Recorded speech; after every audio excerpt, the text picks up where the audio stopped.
देखते हैं second chapter NCERT का है जो है यूनिट 2, क्या नाम है, मोशन इन स्ट्रेट लाइन, सरल रेखा में गति, सरल रेखा में गति। ये जो चैप्टर है फिजिक्स के कौन सा ब्रांच में आता है, मैकेनिक्स के अंतर्गत आता है। ठीक है, फिजिक्स को अलग अलग ब्रांच में बांटा गया है। ठीक है, मैकेनिक्स हो गया, थर्मोडायनेमिक्स हो गया, मॉडर्न फिजिक्स हो गया। ठीक है, तो इसमें से जितना भी कोई भी ऑब्जेक्ट का मोशन से रिलेटेड चैप्टर रहेगा तो वो मैकेनिक्स में हम लोग पढ़ेंगे। तो मैकेनिक्स लिख के डैश दीजिए, आप लोग डैश दिए, पहले इंग्लिश मीडियम लिखाएंगे फिर हिंदी मीडियम। तो लिखिए the branch of physics, the branch of physics which deals with the study of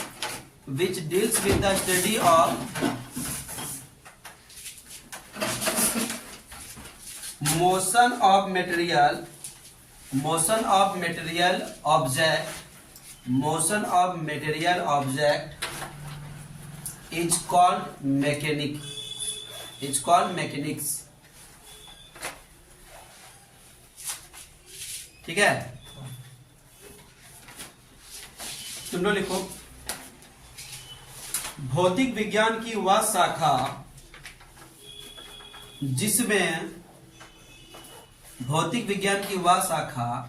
जिसमें किसी वस्तु के गति की अवस्था का अध्ययन किया जाता है, जिसमें किसी वस्तु के गति की अवस्था का अध्ययन किया जाता है उसे मैकेनिक यानी यांत्रिकी कहते हैं, उसे यांत्रिकी कहते हैं। ठीक है, तो इस चैप्टर में देखिए गति के बारे में हम लोग पढ़ रहे हैं, मोशन के बारे में पढ़ रहे हैं, क्या क्या मोशन है। तो मोशन से पहले भी एक कंडीशन होता है जिसको हम लोग बोलते हैं रेस्ट।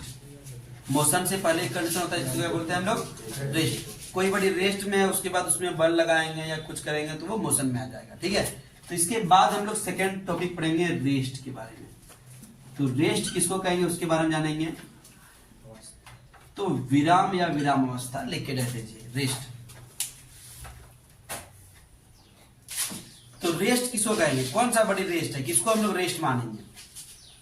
अगर कोई बड़ी अपने सराउंडिंग मतलब अपने चारों से, हम लोग के चारों ओर क्या है, ये घर है, पेड़ पौधा है, बेंच है, कुर्सी है, टेबल है, पंखा है, तो उसके रिस्पेक्ट में अगर कोई बड़ी अपना जगह में, पोजीशन में चेंज नहीं करेगा,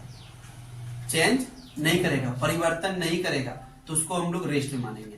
कहने का मतलब है whenever it does not change its position according to surroundings, surrounding मतलब चारों ओर का। ठीक है, जब कोई वस्तु अपने चारों ओर के वातावरण के सापेक्ष अपनी स्थिति में परिवर्तन नहीं करे, then it is called in rest, तो इसे विराम अवस्था में कहा जाता है। जैसे मेज में रखी हुई पुस्तक, ये book lying on the table, वो क्या रेस्ट में है। वो क्या होता है कि आधा घंटा के बाद देखोगे वही है, 10 मिनट के बाद देखोगे वही है, 1 घंटा के बाद भी देखोगे वही है, अपना जगह में परिवर्तन नहीं करेगा। तो चलिए लिखते हैं if an object does not change, if an object does not change its position with time with respect to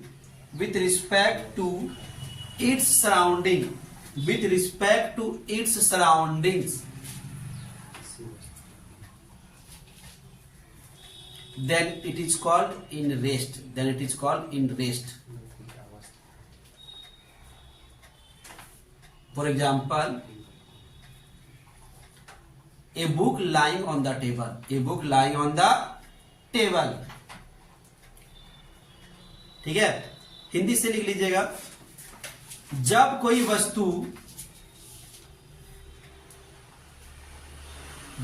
वस्तु अपने आसपास के सापेक्ष अपनी स्थिति में परिवर्तन नहीं करता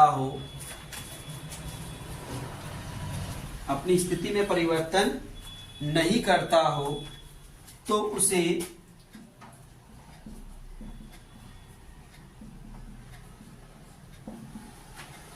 विराम या विराम की अवस्था में कहा जाता है।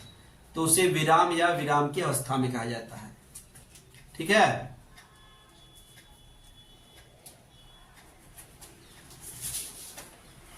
अगला टॉपिक हम लोग का है मोशन। विराम के बाद की कंडीशन क्या है? मोशन। तो चलिए मोशन क्या है वो देखेंगे हम लोग। तो जैसे उसमें बोले डज नॉट चेंज, इसमें क्या बोलेंगे? Change. Whenever it change its configuration, shape, या तो बोलेंगे स्टेट या position according to surrounding, then it is called in motion.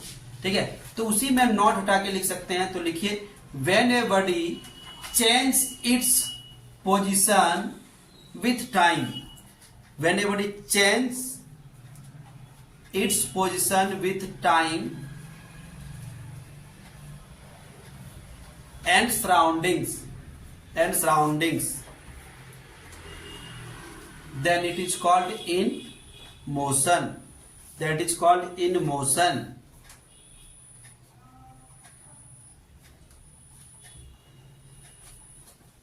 For example, a bird flying in the sky. जब कोई वस्तु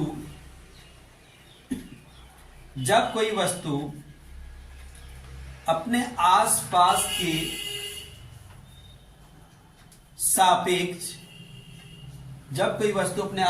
के सापेक्ष, अपनी स्थिति में परिवर्तन करता हो तो उसे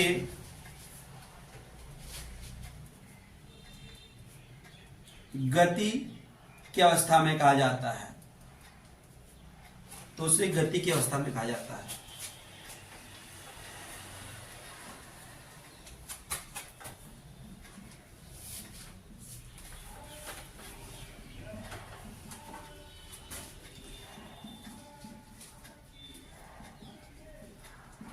गति के प्रकार, टाइप्स ऑफ मोशन। ठीक है।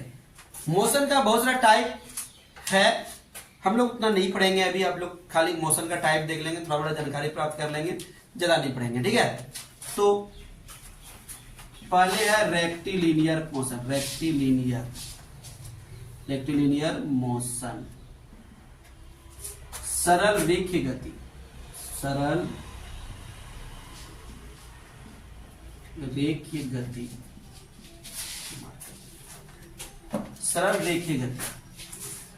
ठीक है।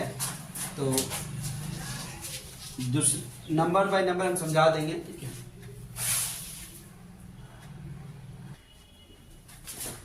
तो चलिए देखते हैं दूसरा नंबर, वन डायमेंशनल मोशन।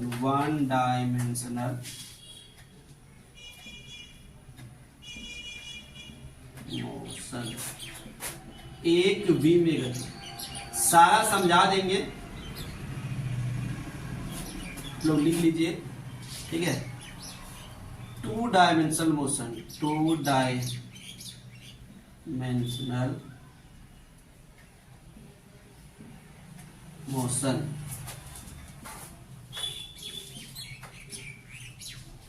द्विविमीय गति।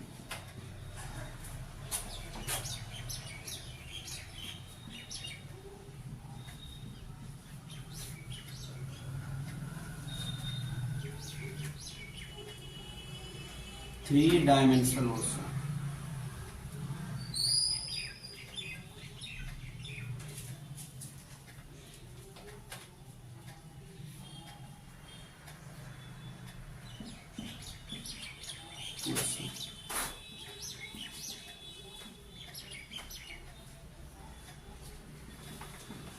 त्रिवी में गति।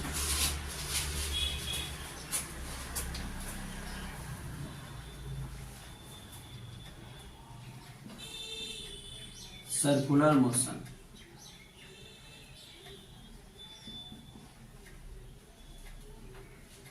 वृत्तीय गति।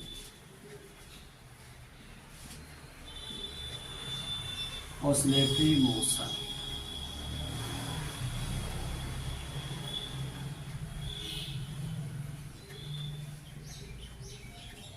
दोलन गति।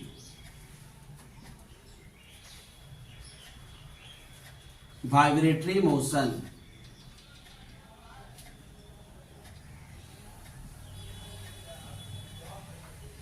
कंपन गति,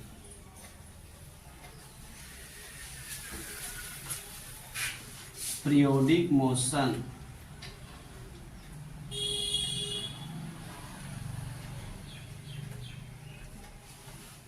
आवृत्ति गति। जल्दी से इसको लिख लीजिए, ठीक है। उतना सब नहीं जानना है, वो समझा देंगे, स्पेशली अलग अलग टॉपिक में एक एक करके हम लोग पढ़ेंगे, ठीक है, बाद में, ठीक है। तो जल्दी से इसको लिख लीजिए आप लोग, फिर एक एक करके हम समझाएंगे, मिटाते जाएंगे, ठीक है। लिख लिए आप लोग, लिखिए आदित्य, ठीक है। देखिए सबसे पहला हम लोग का रेक्टिलिनियर मोशन, सरल रेखीय गति।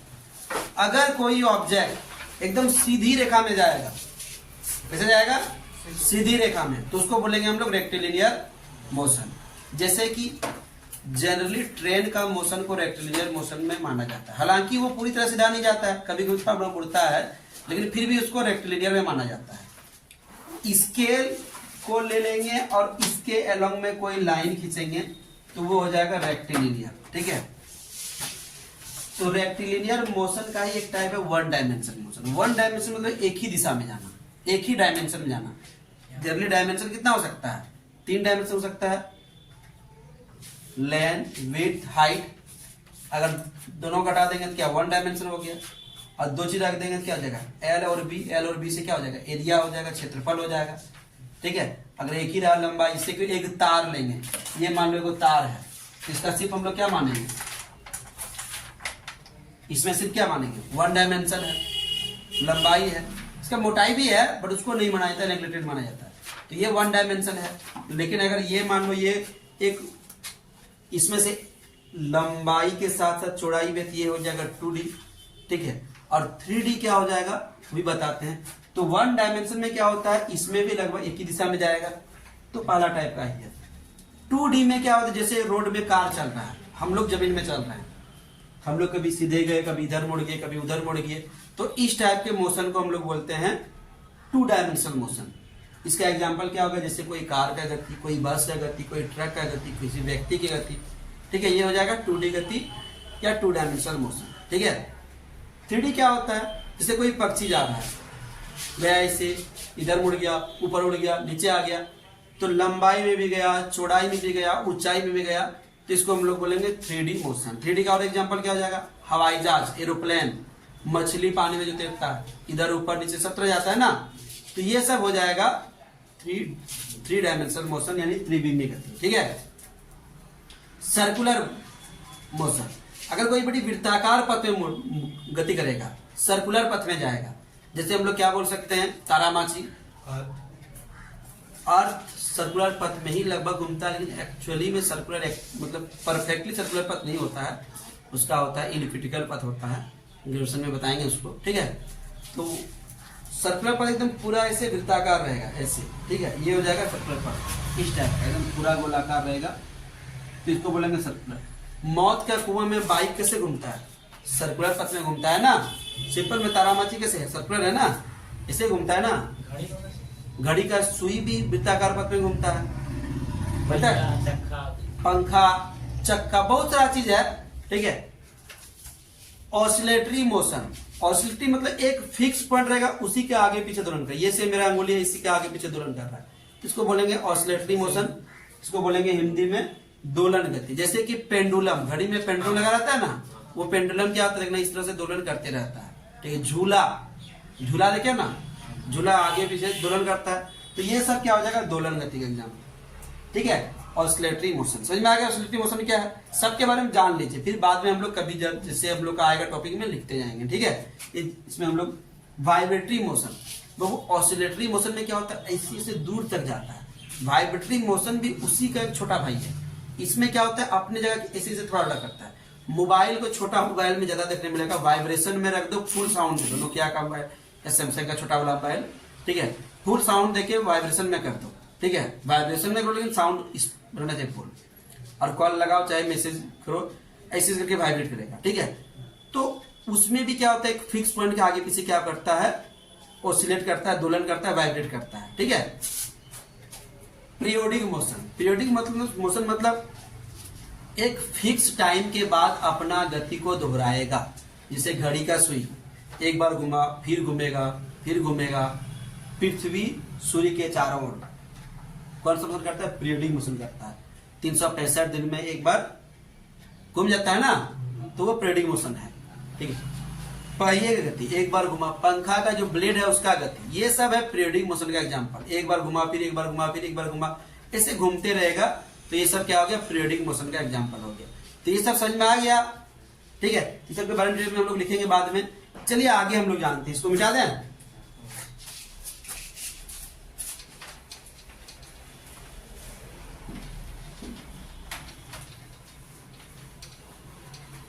तो इसके बाद हम लोग जानेंगे एक टॉपिक है वो हम लोग का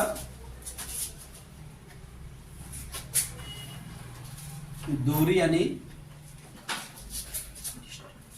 डिस्टेंस। ठीक है, और विस्थापन यानी डिस्प्लेसमेंट। ये दोनों में हम लोग डिफरेंस दिखेंगे। दूरी क्या है, विस्थापन क्या है।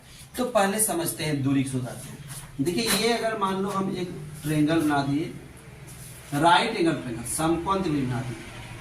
ये मान लिए 4 मीटर है, ये मान लिए 3 मीटर है। एक लड़का यहां से ए से शुरू किया, बी पर गया और सी पर चल गया। ठीक है, तो इसका दूरी क्या हो गया? 4 + 3 क्या हो गया? 4 + 3 = 7।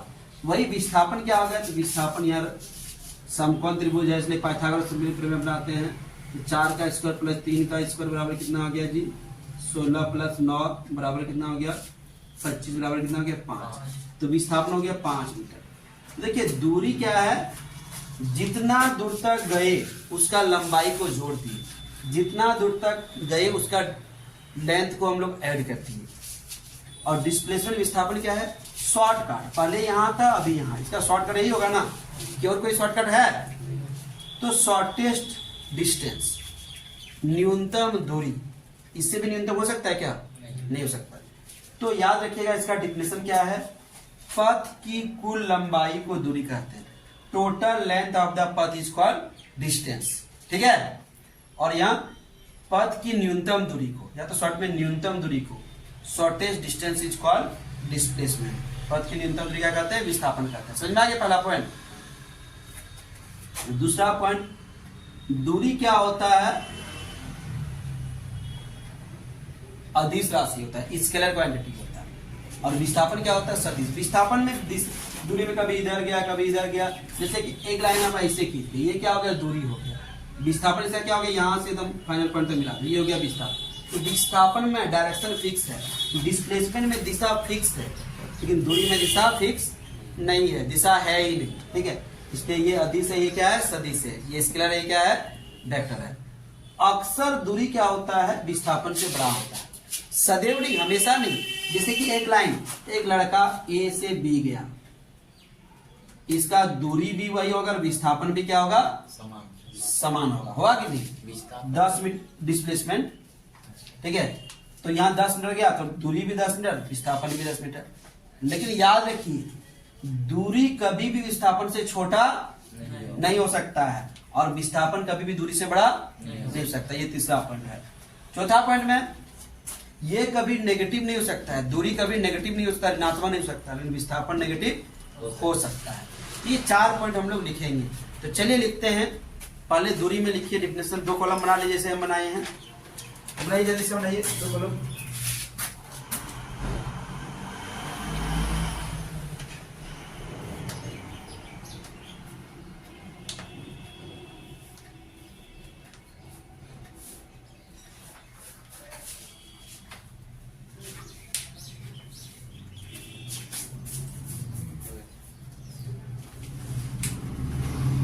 हो गया?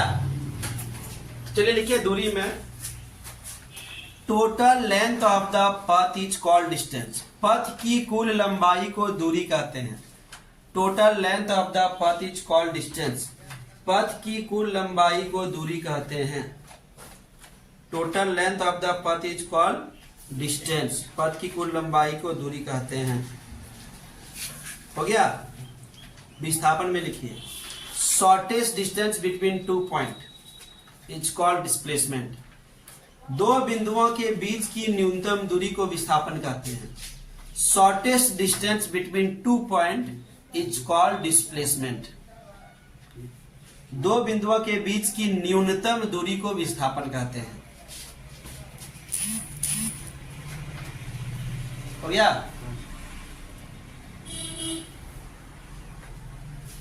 दो बिंदुओं के बीच की न्यूनतम दूरी क्या कहते हैं? विस्थापन कहते हैं। Shortest distance between 2 point is called displacement. दूसरा पॉइंट लिखिए दूरी में, डिस्टेंस में दूसरा पॉइंट लिखिए, यह अदिश राशि है, इट इज स्केलर क्वांटिटी। यह अदिश राशि है, इट इज स्केलर क्वांटिटी। हो गया? विस्थापन में लिखिए डिस्प्लेसमेंट में, इट इज वेक्टर क्वांटिटी। यह सदिश राशि है, इट इज वेक्टर क्वांटिटी, यह सदिश राशि है।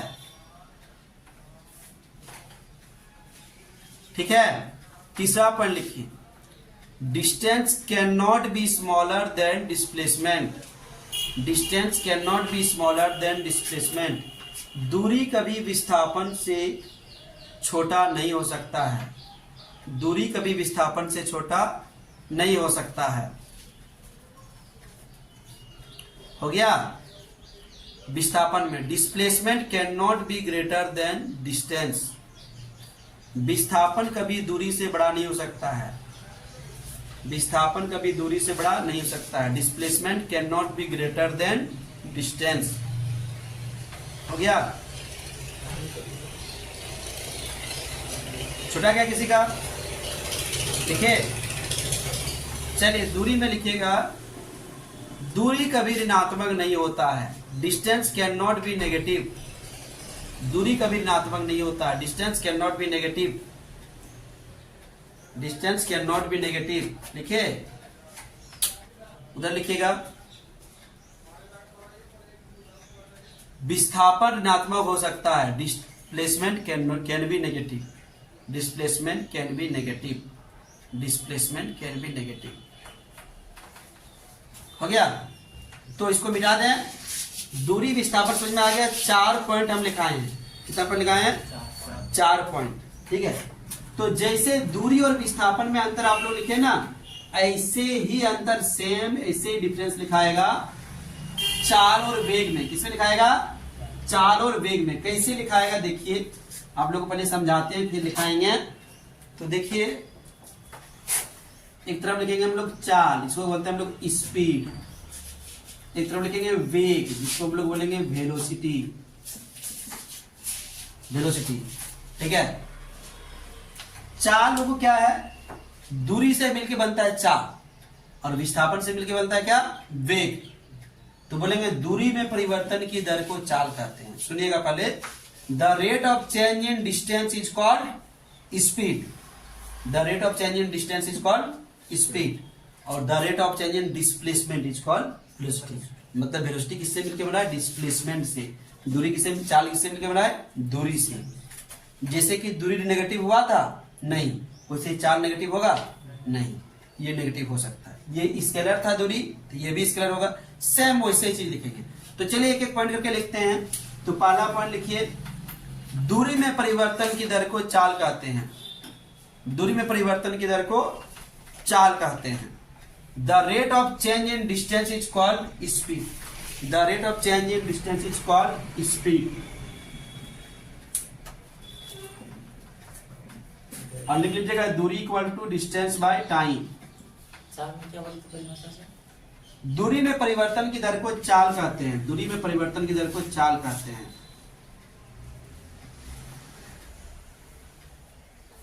ठीक है? दूरी में परिवर्तन की दर को क्या कहते हैं?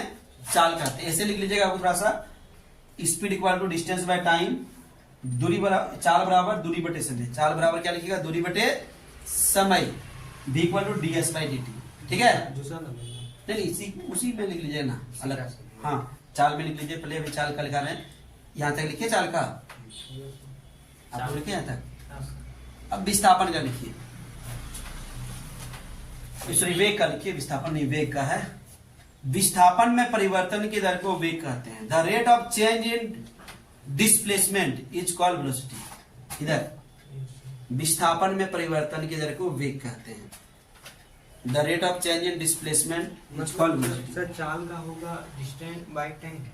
चाल बराबर दूरी बटे समय, डिस्टेंस बाय टाइम। यहाँ लिख देते हैं, चाहे यहाँ लिख, चाल बराबर दूरी बटे समय, उसके बाद इसको लिख लीजिएगा, ठीक है। समझ पाए? इधर लिखिए वेलोसिटी, हिंदी से भी लिख देंगे, ठीक है। Velocity equal to displacement by time, वेग बराबर विस्थापन बटे समय। v इक्वल टू लिखेगा D S by D T.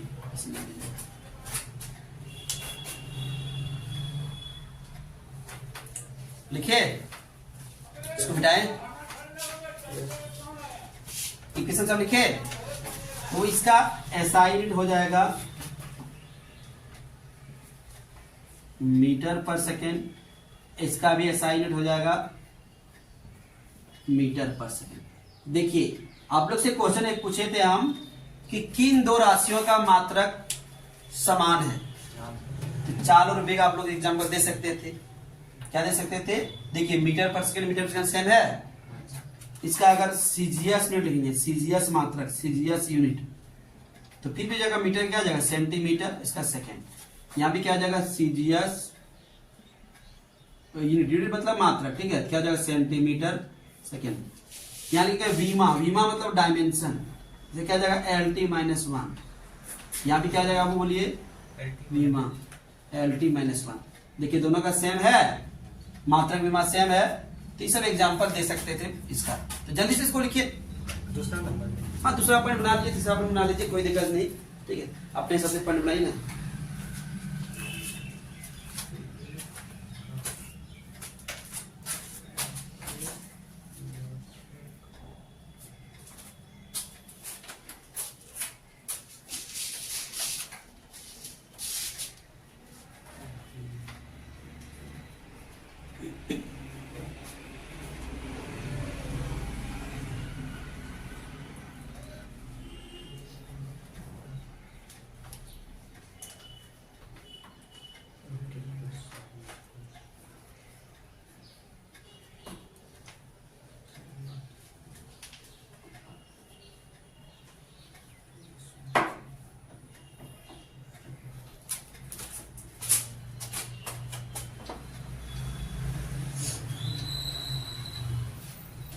लिख लीजिए ना। सही बात है।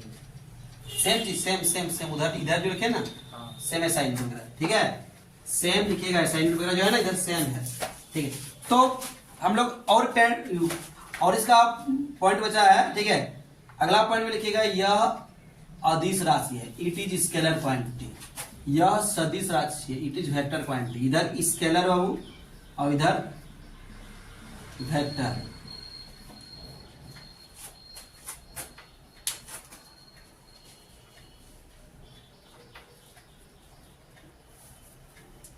ठीक है, it is scalar quantity, it is vector quantity. अगला पॉइंट में लिखिए, speed can not be negative. चाल ऋणात्मक नहीं हो सकता, ऋणात्मक नहीं हो सकता, ऋणात्मक नहीं हो सकता, और वेग ऋणात्मक हो सकता है। Velocity can be negative, speed can not be negative, velocity can be negative, ठीक है। दूरी और चाल एक ही जैसा है, एक ही जैसा है, एक ही नहीं है, ठीक है। मतलब दूरी से चाल बना है, ठीक है।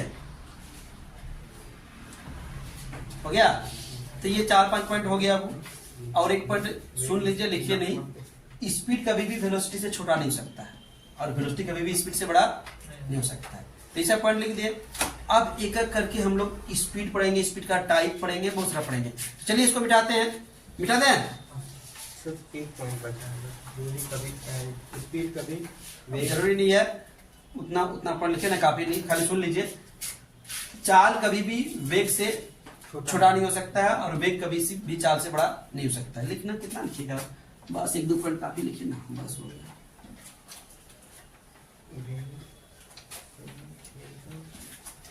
अब हम लोग पढ़ेंगे चाल के बारे में। जैसे कि हम लोग चाल के बारे में देखिए, स्पीड इक्वल टू लिखे थे हुआ, ठीक है। तो डिफिनेशन तो लिखा चुके हैं, फिर से नहीं लिखाना है। तो हम लोग चाल equal to v equal to क्या पढ़े थे, ds/dt, ये पढ़े थे ना हम लोग। अब देखेंगे हम लोग चाल के प्रकार, लिखिएगा टाइप्स ऑफ स्पीड, चाल के प्रकार, types of speed, types of speed, types of speed, ठीक है। अब एक नंबर लिखिएगा, ए नंबर देखिए, लिखिए 1 2 लिखे उधर ना, एक समान चाल, एक उधर 1 2 नहीं लिखा, एक ही नंबर लिखा है कि इसका, और फिर ए भी लिखाएंगे, एक समान चाल, इंग्लिश में बोलते हैं यूनिफॉर्म स्पीड, यूनिफॉर्म स्पीड। तो एक समान चाल किसको कहेंगे हम लोग, यूनिफॉर्म स्पीड क्या है, व्हाट इज यूनिफॉर्म स्पीड, ठीक है। यूनिफॉर्म स्पीड क्या है, अगर कोई वस्तु समान समय में समान दूरी जाएगा, कहने का मतलब अगर तुमको 10 किलोमीटर जाने में 1 घंटा लगता है, तो अगला 10 किलोमीटर जाने में भी कितना लगेगा, 1 घंटा ही लगना चाहिए, फिर अगला 10 किलोमीटर जाने में भी 1 घंटा चाहिए, ठीक है नहीं। तो equal distance in equal time, when a body completes equal distance in equal interval of time, then the speed of the body is called uniform speed. जब कोई वस्तु समान समय अंतराल में समान दूरी तय करेगा तो उसके चाल को क्या बोलेंगे, एक समान चाल। इसका बेस्ट एग्जांपल है घड़ी का सुई।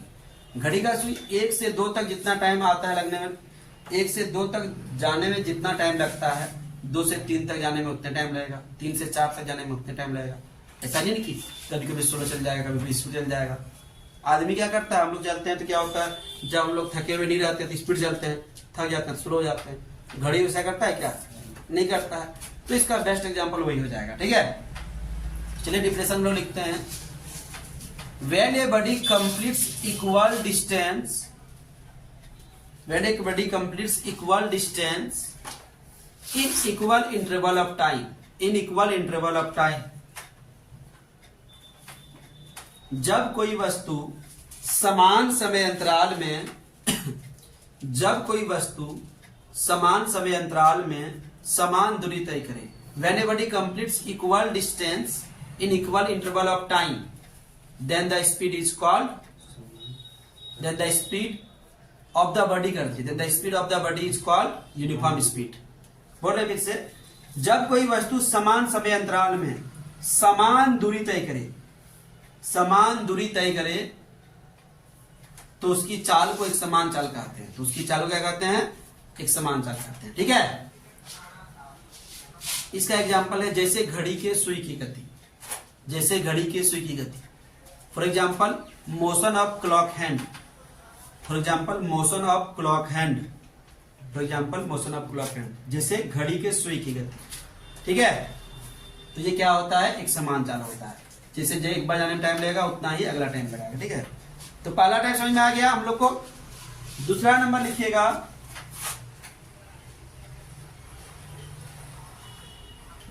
असमान चाल,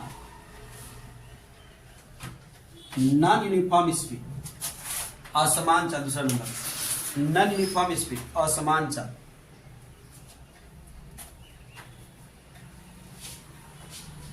ठीक है, असमान चाल को वेरिएबल स्पीड भी बोल सकते हो, ठीक है, कोई बात नहीं, करने दीजिए। जब वे लिखिए, आप इंग्लिश में पहले लिख लीजिए, when a body completes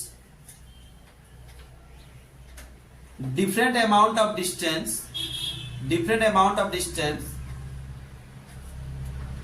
in different interval of time,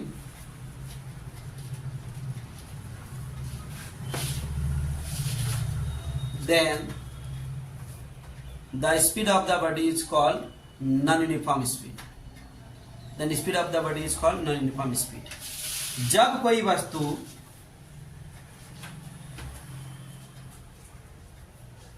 अलग अलग समय अंतराल में, जब कोई वस्तु अलग अलग समय अंतराल में अलग अलग दूरी तय करता हो, जब कोई वस्तु अलग अलग समय अंतराल में अलग अलग दूरी तय करता हो, तो उसकी चाल को असमान चाल कहते हैं। तो उसकी चाल को असमान चाल कहते हैं। कोई भी एग्जांपल दे सकते हैं, बस, कार, ट्रक, सब तो यूनिफॉर्म ही चलता है, एक जैसा चलता है नहीं। मोशन ऑफ ए बस, motion of a car, motion of a person, motion of a train, कुछ भी लिख सकते हैं। ठीक है, हम लोग बुक में बड़े पढ़ते हैं यूनिफॉर्म में जा रहा है, यूनिफॉर्म में नहीं जा सकता है, कभी कभी स्पीड बढ़ेगा घटेगा ना। ठीक है, लिख लिए। तीसरा टाइप देखते हैं हम लोग,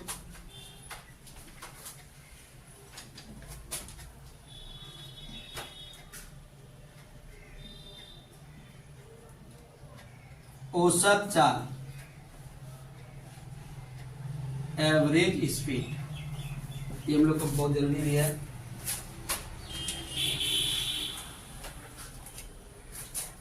औसत चाल, average velocity, average speed. Average speed क्या होता है? जैसे कि मान लीजिए कि तुम 10 किलोमीटर गया, तुमको जाने में लगा 1 घंटा। अगला 50 किलोमीटर गया, जाने में लगा 2 घंटा। अगला 40 किलोमीटर गया, जाने में लगा 1 घंटा। तो जितना भी डिस्टेंस है सबको जोड़ दो, जितना भी टाइम है सबको जोड़ दो, इसको क्या कर दो, डिवाइड कर दो। क्या कर दो, डिवाइड कर दो। कहने का मतलब है the ratio of total distance travel to the total time interval is called average. किसी वस्तु द्वारा तय की गई कुल दूरी और कुल समय अंतराल के अनुपात में क्या बोलेंगे, औसत चाल कहेंगे। तो लिखिए, it is defined as the ratio of, it is defined as the ratio of total distance to the total time interval,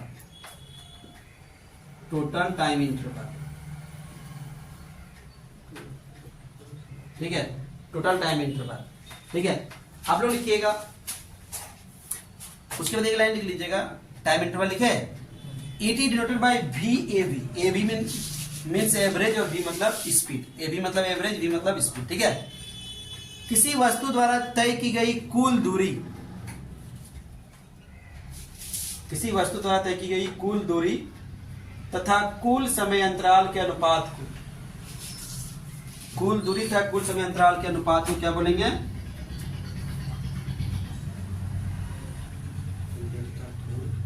समय अंतराल के अनुपात को क्या बोलेंगे, औसत चाल कहते हैं, औसत चाल कहते हैं। लिख लिए। इसे भी ए बी से युक्त करते हैं। ए बी मतलब औसत, बी मतलब चाल, इसे भी ए बी से युक्त करते हैं। ठीक है, और उसके नीचे इसको लिख लीजिए। हो गया।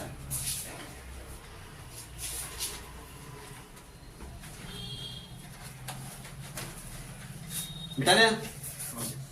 नीचे लिखे टाइप्स ऑफ एवरेज स्पीड, औसत चाल के प्रकार। इसका भी प्रकार होता है, औसत चाल के प्रकार, टाइप्स ऑफ एवरेज स्पीड, औसत चाल के प्रकार, टाइप्स ऑफ एवरेज स्पीड।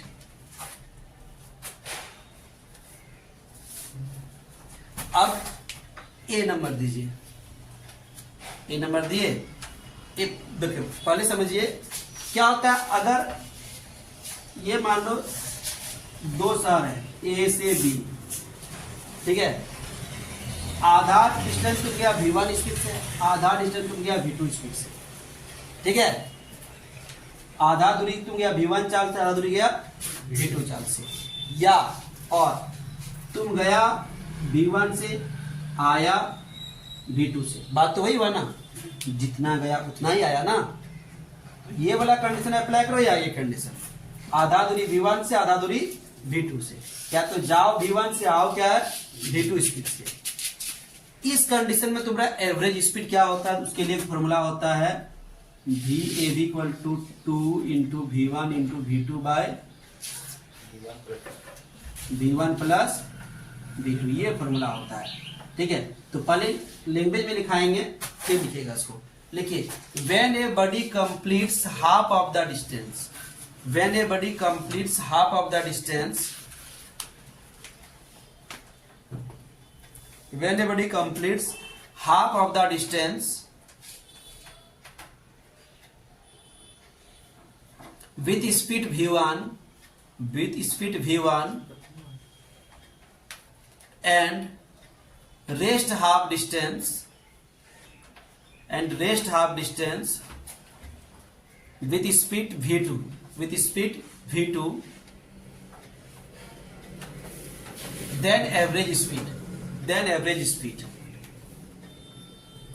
आप लिखिए, जब कोई व्यक्ति प्रथम आधी दूरी v1 चाल से, इसको लिख लीजिए, जब कोई व्यक्ति प्रथम आधी दूरी v1 चाल से तथा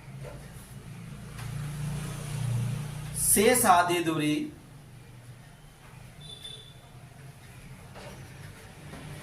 v2 चाल से चलकर तय करें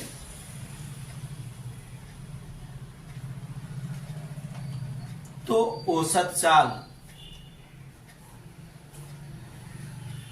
एक एग्जांपल दें, सुनिएगा। एक कार दो शहरों के बीच की दूरी तय करती है। A car completes distance between two cities. Half of the distance complete with the speed of 40 kilometre per hour and rest half distance complete with the speed of 60 kilometre per hour. What is the average speed of the car? एक car प्रथम आधी दूरी 40 kilometre प्रति घंटा की चाल से तथा शेष आधी दूरी 60 किलोमीटर प्रति घंटा की चाल से तय करती है, तो औसत चाल क्या है? तो क्या करेंगे, बोलिए जल्दी से। 2 गुना 40 गुना 60, यहाँ लिखेंगे 40 प्लस 60। 40 और 60 जोड़ के कितना होता है, जल्दी बोलिए। 100। 1 0 1 0 1 0 1 0 कट गया, मल्टीप्लाई कीजिए। 8 8 चौक 48 किलोमीटर पावर। ये हो गया एवरेज। समझ पाए दिक्कत? समझ पाएगी नहीं?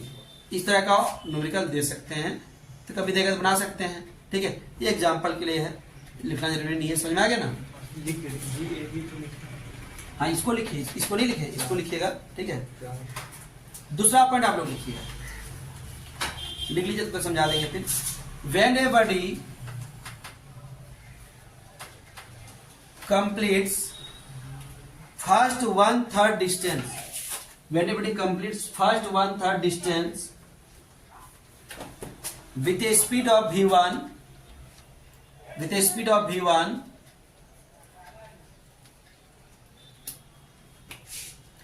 comma second 1/3 distance with a speed of v2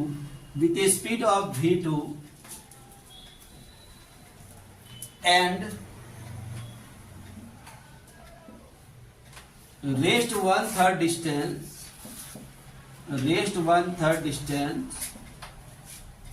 with a speed of v3,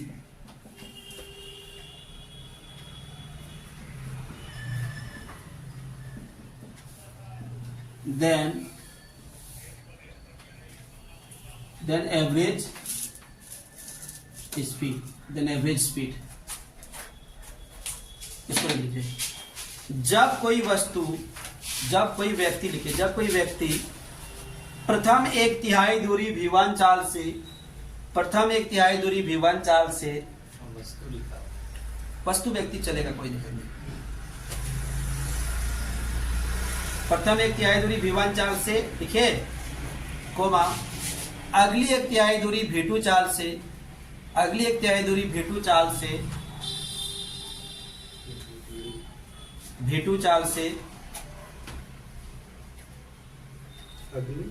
अगली 1/3 दूरी v2 चाल से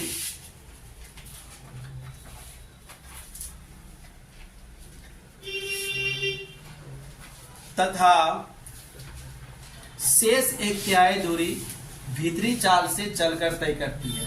शेष 1/3 दूरी v3 चाल से चलकर तय करती है। 3 टाइप लिखाए थे, 2 टाइप लिखाए थे, बी ए बी 3 और तीसरा टाइप लिखिए। जब कोई वस्तु आधे समय तक v1 चाल से V1 चाल से तथा शेष आधे समय तक V2 चाल से चलकर दूरी तय करे तो औसत चाल। ई पे बड़ी कंप्लीट्स V2 चाल से तय करे तो औसत चाल। ई पे बड़ी कंप्लीट्स ए डिस्टेंस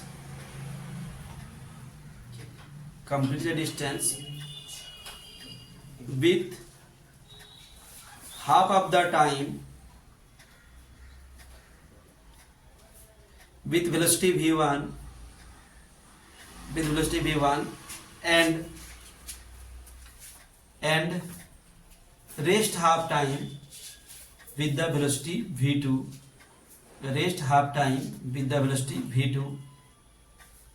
then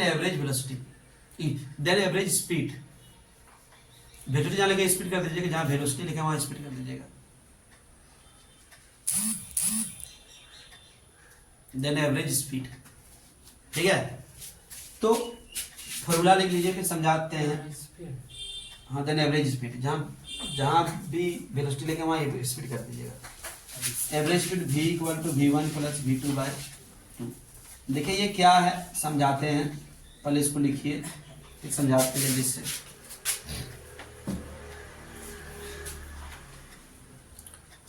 लिखे,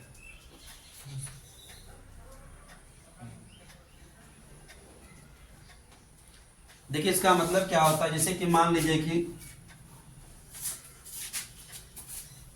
तुम A से B तक का डिस्टेंस ट्रेवल करता है, कुछ दूरी है,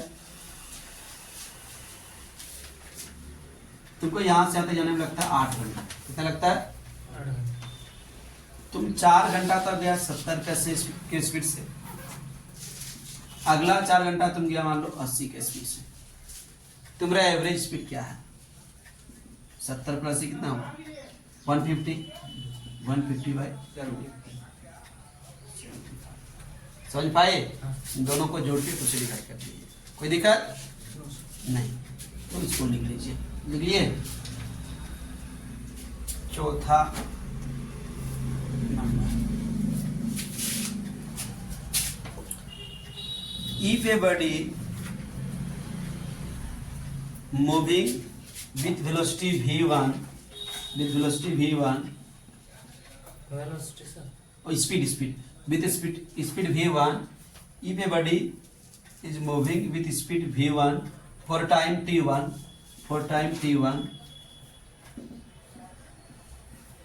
and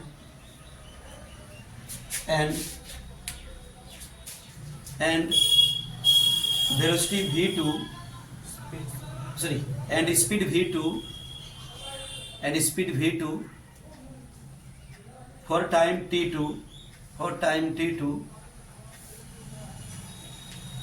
in a straight line, then average speed of the body. यदि कोई वस्तु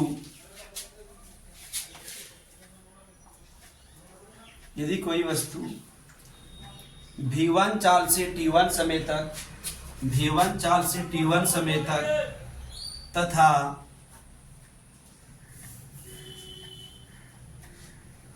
v2 चाल से t2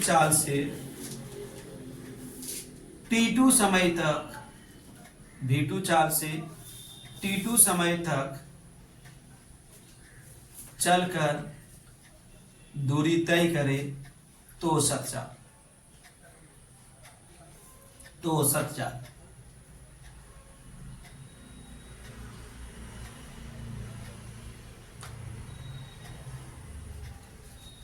हो गया? तो ये है औसत चाल, ठीक है।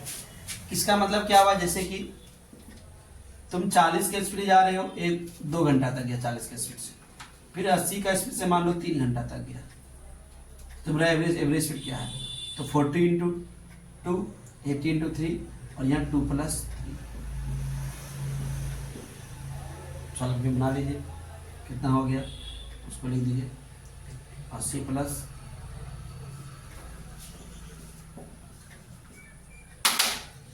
75। तो ये है एवरेज स्पीड। एवरेज स्पीड इतना ही है। अब अगला स्पीड का टाइप देखेंगे, जल्दी से इसको लिख लीजिए, लिखिएगा। सारे को प्रकार है ना किसका? हाँ क्या बोले? सारे को प्रकार है। हाँ 4 को लिखे थे क्या? नहीं सिर्फ 2 को लिखे थे।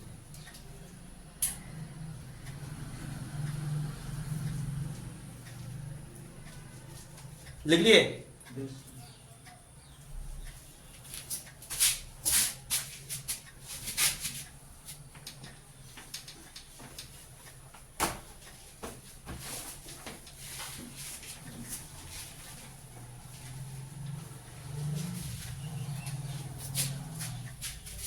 उसके बाद हम लोग देखेंगे चाल का। हम लोग 3 प्रकार अभी तक पढ़े हम। एक समान चाल यूनिफॉर्म स्पीड, और समान चाल नॉन यूनिफॉर्म स्पीड, एवरेज औसत चाल एवरेज स्पीड। 3 प्रकार पढ़े कितने? चौथा प्रकार है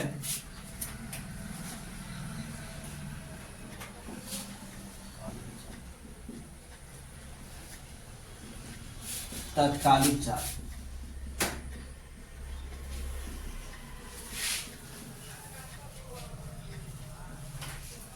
क्या लिखिए? इंस्टेंटेनियस स्पीड, तात्कालिक चाल लिखिए, लिख दीजिए। दस दिए? लिखिए, अल्प समय अंतराल में किसी वस्तु की चाल को तात्कालिक चाल कहते हैं। अल्प समय अंतराल में किसी वस्तु की चाल को तात्कालिक चाल कहते हैं। स्पीड ऑफ ए बॉडी, किसी वस्तु की चाल को तात्कालिक चाल कहते हैं। Speed of a body in short interval of time, speed of a body in short interval of time is called uniform speed, sorry is called instantaneous speed. Speed of a body in short interval of time is called instantaneous speed. Speed of a body in short interval of time is called instantaneous speed. मतलब क्या हो रहा है? तुम bike से जा रहा है, तुम्हारा दोस्त भी बाइक से जा रहा है, तुम पूछा कितना स्पीड से जा रहे हो, वो बोला 80 का स्पीड से। अब 80 का स्पीड से बोला तो तुरंत तुमको जाके देखोगे तब तक स्पीड चेंज हो जाएगा, होगा कि नहीं? इसका मतलब वो जो बोला उसी टाइम उसका स्पीड था वो, ठीक है।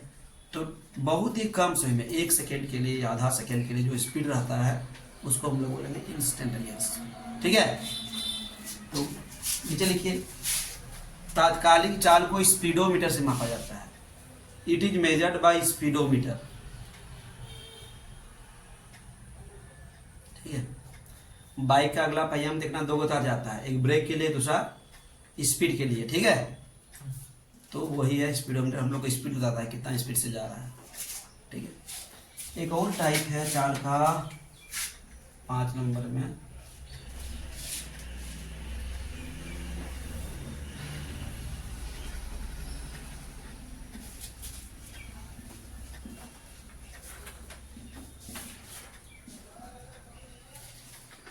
अपेक्षिक चाल, रिलेटिव स्पीड। अपेक्षिक चाल, रिलेटिव स्पीड।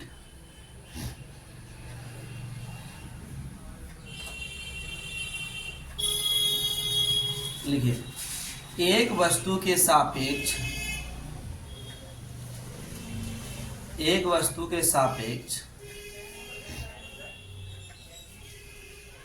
दूसरे वस्तु की चाल को आपेक्षिक चाल कहते हैं। एक वस्तु के सापेक्ष दूसरे वस्तु की चाल को आपेक्षिक चाल कहते हैं। Speed of a body with respect to another body, speed of a body with respect to another body is called relative speed।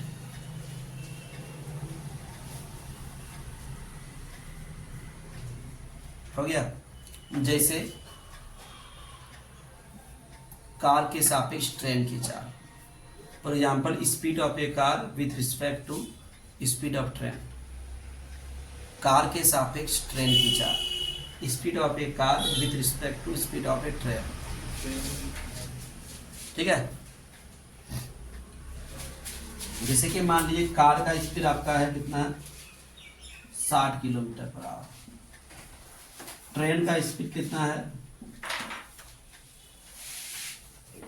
180 kilometre per our मान लीजिए। तो कितना रिलेटिव स्पीड हो गया, तो क्या हो जाएगा, R इक्वल टू 180 माइनस 60 कितना हो जाएगा जी, 120 किलोमीटर। कहने का मतलब है कि जो कार है ट्रेन से 120 किलोमीटर स्लो है और ट्रेन कार से 120 किलोमीटर आगे फास्ट है। ठीक, तो रिलेटिव स्पीड में यही बताया जाता है कि एक बॉडी दूसरे बॉडी से कितना ज़्यादा स्पीड से जाता है या कितना कम स्पीड से जाता है। ठीक है, एक ऑब्जेक्टिव क्वेश्चन दिया था कि एक दो कार है ए और बी, पहला कार का स्पीड है 40 किलोमीटर, दूसरा कार का स्पीड है 100 किलोमीटर। पहला का 40, दूसरा का 100, तो रिलेटिव स्पीड क्या होगा, तो माइनस कर दीजिए, कितना होगा 60। एक में था क्या बोलते हैं 60 था, एक का 45 है, तो कितना होगा 15। ये सब क्वेश्चन ऑब्जेक्टिव में दे देता है, कभी कभी विद्यार्थी परेशान होता है क्या करना है क्या नहीं करना है, उसको इतना नहीं पता है कि माइनस कर देना है। ठीक है, समझ में आ गया। इस रिलेटिव स्पीड से जनरली हम लोग का दो फॉर्मूला बनता है, और वो दो फॉर्मूला क्या है देखिएगा, L A plus L B by B A plus B B, दूसरा यहाँ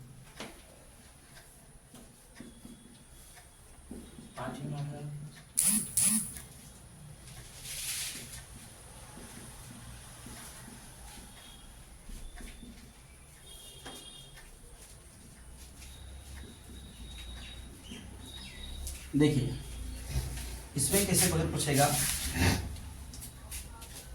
दो ट्रेन 120 मीटर लंबी और 200 मीटर लंबी, कुछ भी लंबी हो गया, 80 किलोमीटर प्रति आवर और 90 किलोमीटर प्रति आवर, या कुछ भी बोल देगा कि चाल से जा रही है, क्या स्पीड से मूव कर रहा है। ठीक है, तो एक दूसरे को पार करने में कितना टाइम लगेगा, एक दूसरे को पार करने में कितना टाइम लगेगा, तो दो कंडीशन हो सकता है।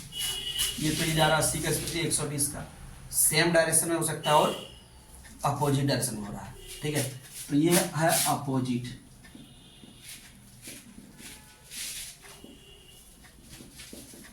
हिंदी में विपरीत दिशा, ये है सेम डायरेक्शन।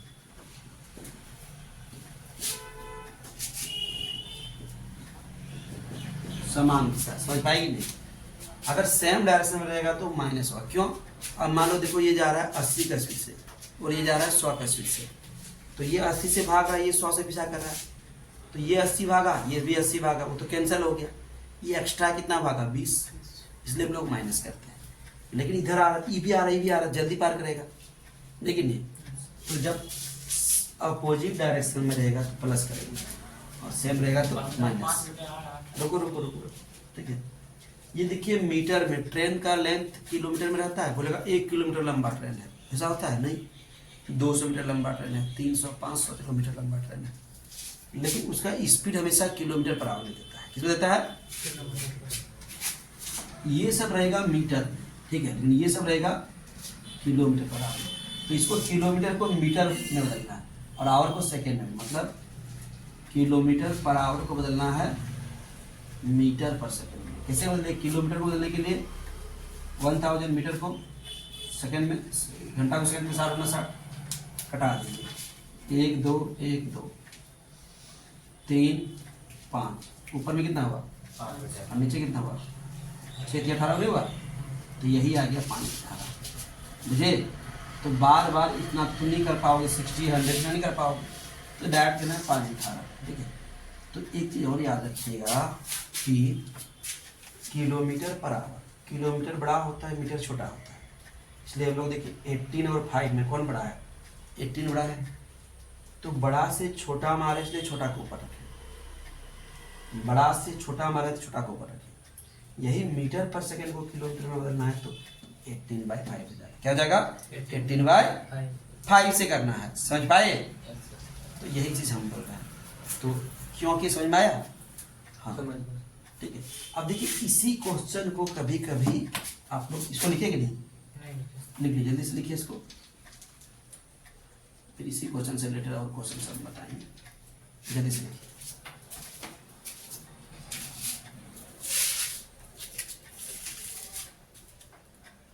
उसका तबीयत खराब है, मुकेश नाम का विद्यार्थी था ना।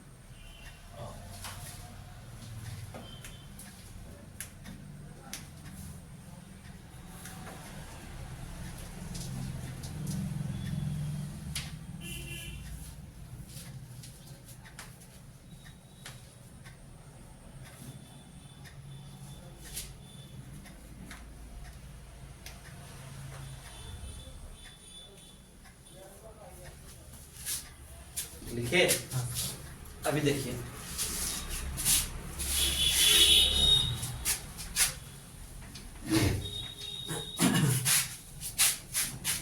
क्वेश्चन कैसे रहेगा वो देखिए। एक ट्रेन है, 200 मीटर का एक ट्रेन है, ठीक है,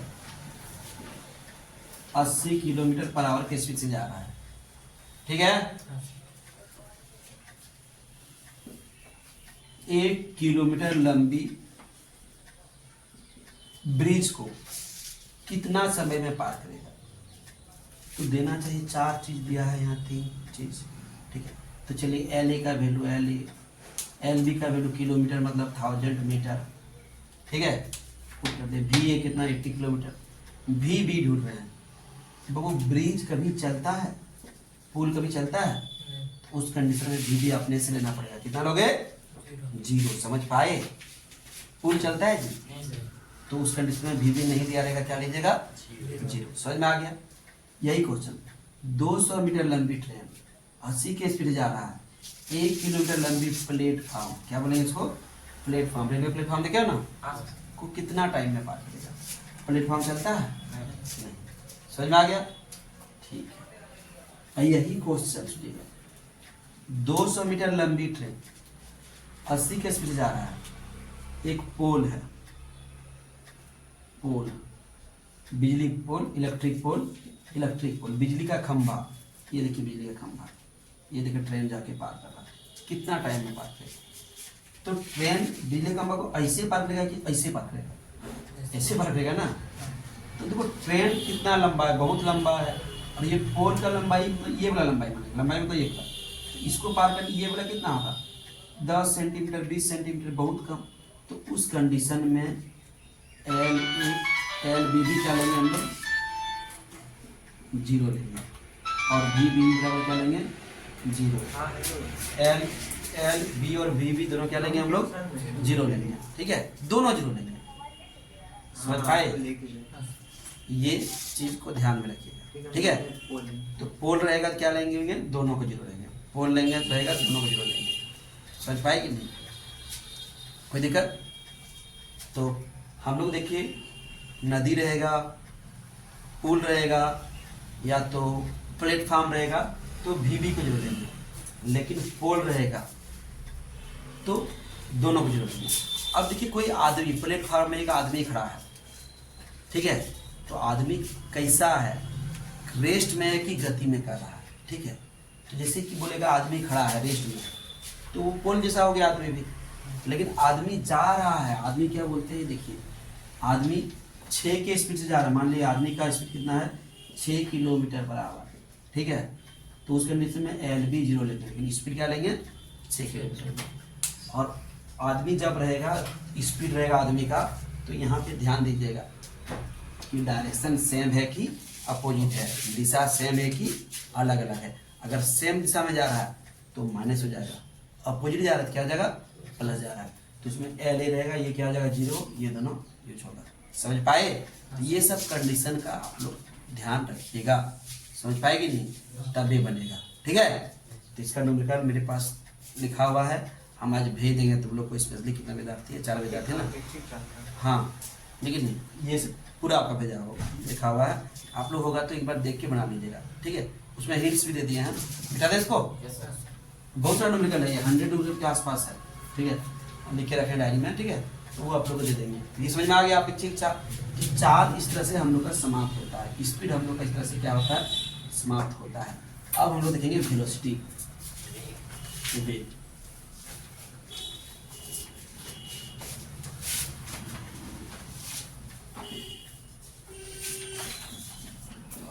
वेलोसिटी में क्या होता है जी, displacement by time. Time. Hindi में क्या बोलेंगे, विस्थापन बटे समय। विस्थापन बटे समय। समय। ये वेक्टर पॉइंट, इसलिए हम लोग v इक्वल टू कैसे लिखेंगे, ds के ऊपर 13/dt, ये हो गया। इसका यूनिट डायमेंशन आप लोग को लिखा दिए हैं पहले ही जब डिफरेंस दिखा रहे हैं, ठीक है। तो इसका टाइप लिखेंगे हम लोग, टाइप्स ऑफ वेलोसिटी।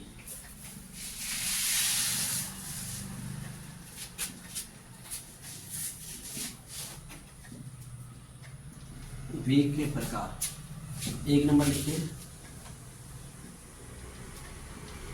एक समान वेग।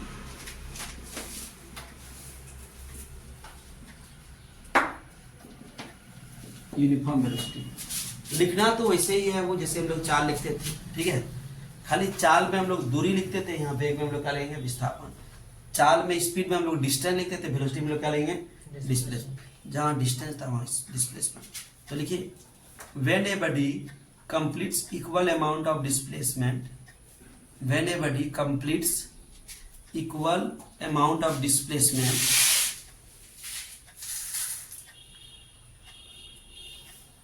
when a body completes equal amount of displacement in equal interval of time, in equal interval of time, then it is called uniform velocity, then it is called uniform velocity।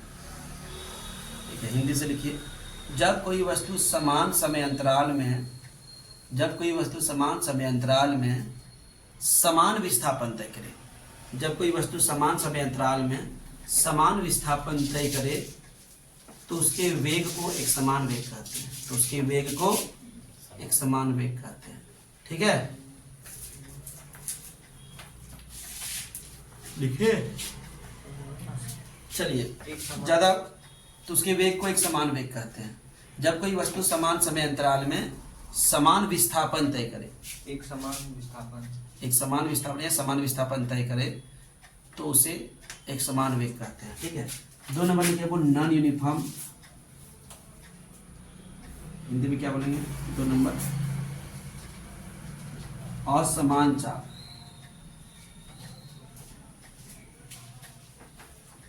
non-uniform velocity. When a body completes different amount of displacement, when a body completes different amount of displacement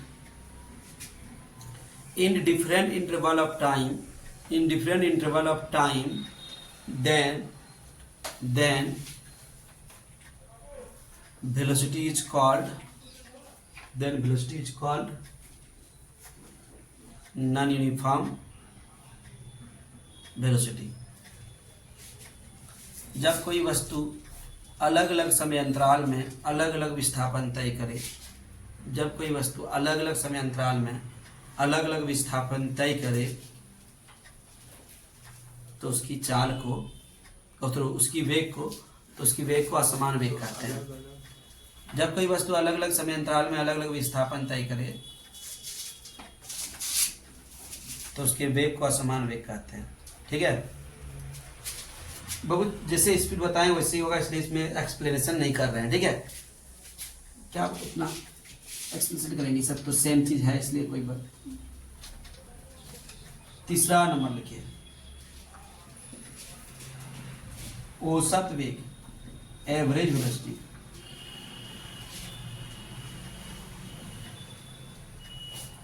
ठीक है, the ratio of total displacement to the total time interval,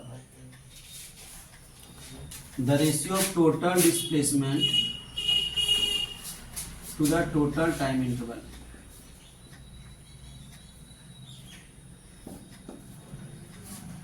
the ratio of total displacement to the total time interval is called average velocity, it's called average velocity, it's called average velocity. ठीक है, सबसे लिख के दिया। देखिए, किसी वस्तु का कुल विस्थापन तथा किसी वस्तु का कुल विस्थापन तथा कुल समय अंतराल, कुल विस्थापन तथा कुल समय अंतराल के अनुपात को औसत वेग कहते हैं। ठीक है, देखिए इसमें वेक्टर क्वांटिटी है, सदिश राशि, इसलिए एरो दे दिए हैं। ठीक है, मतलब जला बैठ गया, कब पानी में भीग गए। T1 T2 T2 दो तो लिखे। T1 ये T3 हो जाएगा, T1 T2 T3। ठीक है, लिख लीजिए, हो गया। चलिए अगला लिखते हैं तात्कालिक वेग, इंस्टेंटेनियस वेलोसिटी। तात्कालिक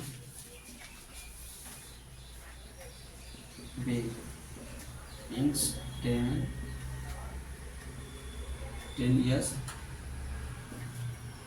वेलोसिटी, इंस्टेंटेनियस वेलोसिटी। ठीक है, the velocity of a body at any instant, the velocity of a body at any instant is called instantaneous velocity। अल्प समय अंतराल में किसी वस्तु के वेग को तात्कालिक वेग कहते हैं। अल्प समय अंतराल में किसी वस्तु के वेग को तात्कालिक वेग कहते हैं।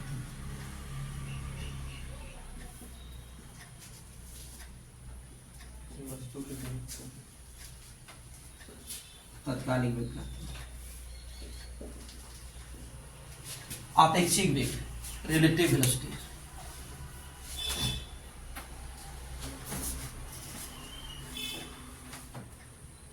Velocity of a body with respect to another body, velocity of a body with respect to another body is called relative velocity। एक वस्तु के सापेक्ष दूसरे वस्तु के वेग को, एक वस्तु के सापेक्ष दूसरे वस्तु के वेग को आपेक्षिक वेग कहते हैं। एक वस्तु के सापेक्ष दूसरे वस्तु के वेग को आपेक्षिक वेग कहते हैं। ठीक है, तो सेम चीज है। चलिए वेलोसिटी हम लोग खत्म हुआ, अब हम लोग दिखेंगे एक्सेलरेशन।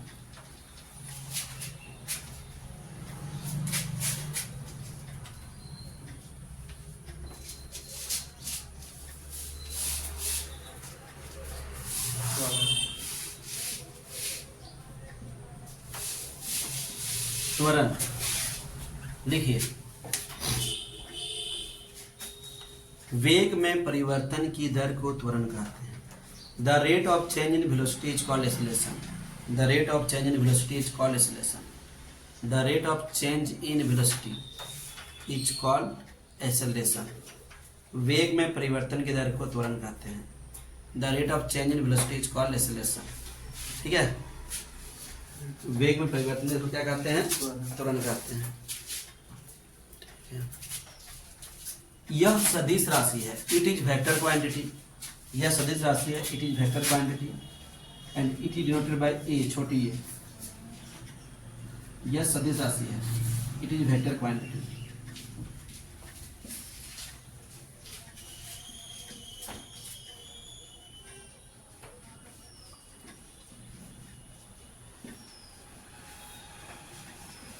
लिखिए लिखिए, A equal to D V by D T.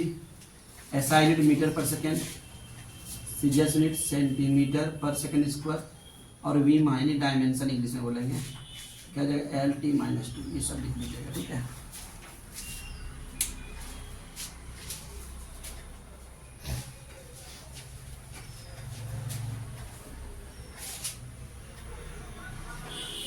हो गया। त्वरण के प्रकार, टाइप्स ऑफ एक्सेलरेशन। त्वरण के प्रकार, टाइप्स ऑफ एक्सेलरेशन।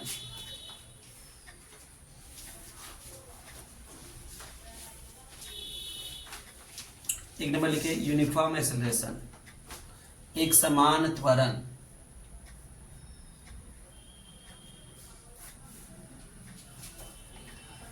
देखिए when a body change equal amount of velocity, change equal amount of velocity in equal interval of time, in equal interval of time,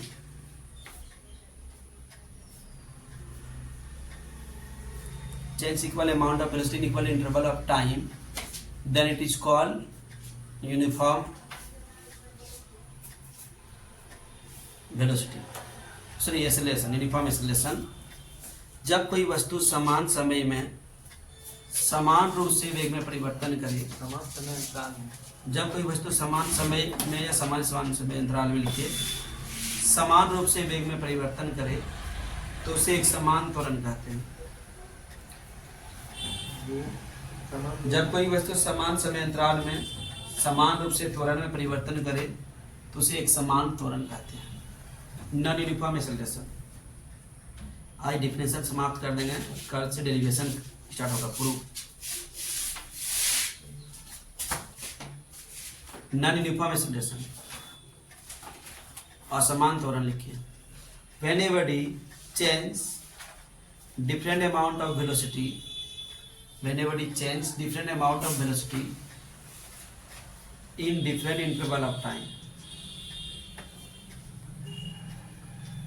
in different interval of time, then it is called non-uniform acceleration, then it is called non-uniform acceleration। जब कोई वस्तु अलग अलग समय अंतराल में अलग अलग रूप से वेग में परिवर्तन करे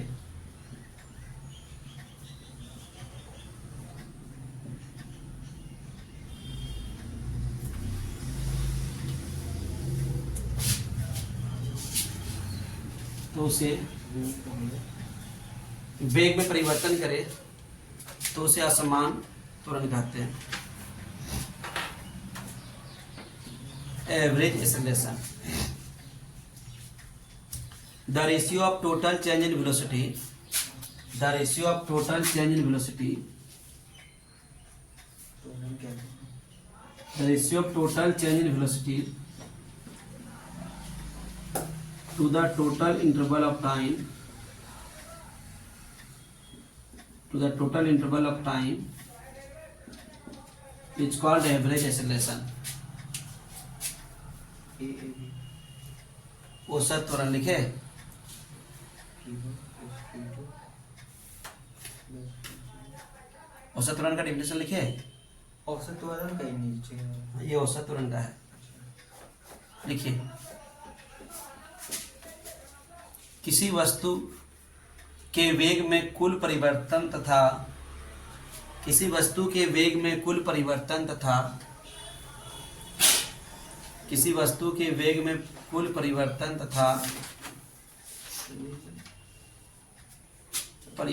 तथा कुल समय अंतराल के अनुपात को, कुल समय अंतराल के अनुपात को औसत त्वरण कहते हैं। ठीक है, लास्ट लिखिए आप लोग, एक टॉपिक है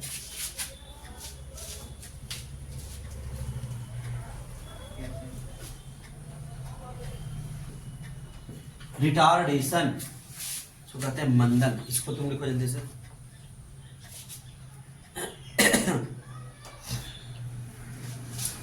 negative acceleration is called retardation, negative acceleration is called retardation, negative acceleration is called retardation, negative acceleration is called retardation। ऋणात्मक त्वरण को मंदन कहते हैं, ऋणात्मक त्वरण को मंदन कहते हैं। ठीक है, देखिए मान लो हम कार का स्पीड बढ़ा रहे हैं, कोई भी चीज का बाइक, कार, साइकिल, जैसे कि 10 से 12 कर दिए, 12 से 15 कर दिए, 20 कर दिए। घर से निकला, रोड खराब है, 20 का स्पीड से निकला, फिर रोड अच्छा है, 40, 60, 70, 80, 90, 100।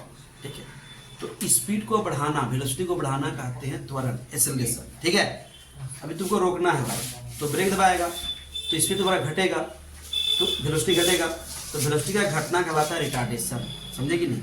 बढ़ाना त्वरण एक्सेलरेशन, घटाना मंदर रिटार्डेशन, ठीक है। तो क्या बोलते हैं, अब हम लोग देखेंगे ये वाला गति का 3 इक्वेशन होता है। क्या क्या इक्वेशन होता है, कोई बोलेगा? v equal to u plus a t, H equal to क्या होता है, u t plus plus half a t square, और v square equal to. U square plus बचपन में 8-9 क्लास में इसको ग्राफ विधि से हम लोग प्रूव किए थे, लेकिन इंटर में ग्राफ विधि से नहीं आता है, कैलकुलस मेथड से आता है। इंटीग्रेशन मेथड से इसको हम लोग डिराइव करके दिखाएंगे कि ये इक्वेशन कैसे डिराइव होता है, कहाँ से आया इक्वेशन। तो जो डिफिनेशन लिखा है ना, खासकर वेलोसिटी का, एक्सेलरेशन का, तो वो डिफिनेशन खाली एक लाइन टेबल याद कीजिएगा। जैसे वेलोसिटी का डिफिनेशन क्या है, क्या डिफिनेशन बोलिए, the rate of change in displacement, ठीक है। तो इसमें v बराबर क्या था, बोलिए ds बाय dt था कि नहीं। इसमें a बराबर क्या था, dv बाय dt था कि नहीं। तो ये सब डिफिनेशन सब आप लोग कम से कम याद करके आइएगा, तब ये सब समझ पाइएगा, ठीक है। तो कल देखेंगे, ठीक है।